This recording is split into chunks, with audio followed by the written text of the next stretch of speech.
Hello, and welcome to Every Thought Captive. Today I'll be reading from a book entitled The Unvarnished Jesus, subtitled The Beauty of Christ and His Ugly Rivals. It's written by Samuel G. Parkison and published by Christian Focus. I'll give you a look at the book here. It's a hardcover, a book on Christology, but devotional in nature. I would say academically devotional. I'll read a section from the chapter on the Incarnation. The section is called Revealing Our Need. Read a portion of that.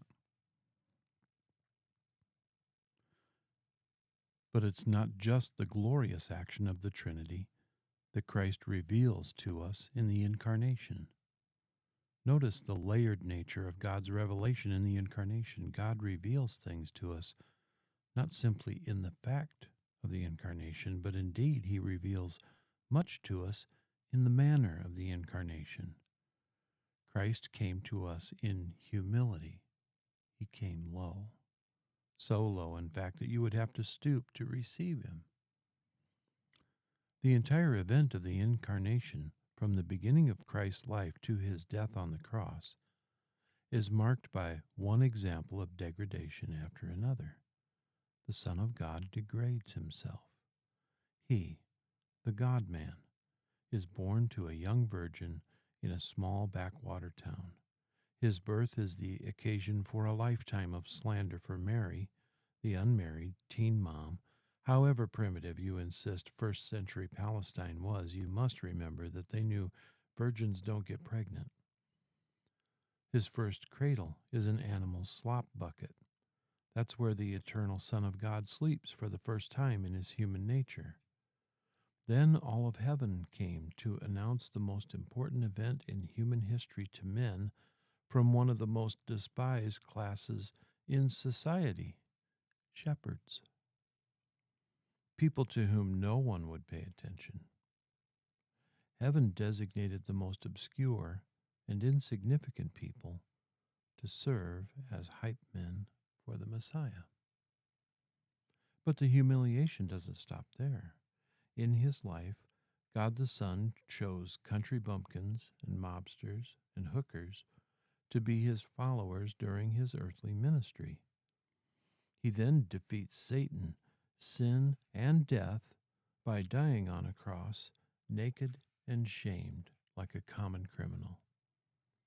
He's a conqueror who conquered by being conquered, and to top it off, the first witnesses of the resurrection are women, whose testimonies in that historical context were seen as useless, even in the court of law. Now, why do I focus on the counterintuitive meekness of the gospel? Simply this: the Incarnation reveals that our situation is dire. In His infinite wisdom, God contrived a gospel message that none of us could rightly embrace with a haughty attitude. We have to stoop down from our prideful self-sufficiency to lay all of our hopes on a Savior who was weak and fragile. The Incarnation says to all of us, that's how needy you are. You're so needy you need a slop bucket Savior. Your sin is so wretched that you need the Son of God to become a human and die a gruesome death to atone for it.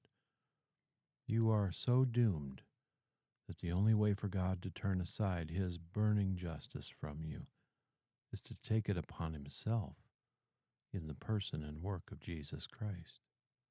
You are so hopeless at obeying God that God Himself obeys for you in the person and work of Jesus Christ. You are so helpless to know and worship God that the Son of God becomes one of you so that you might know and worship Him that way. He stoops down to make Himself available to you because you are so unable to climb up to Him.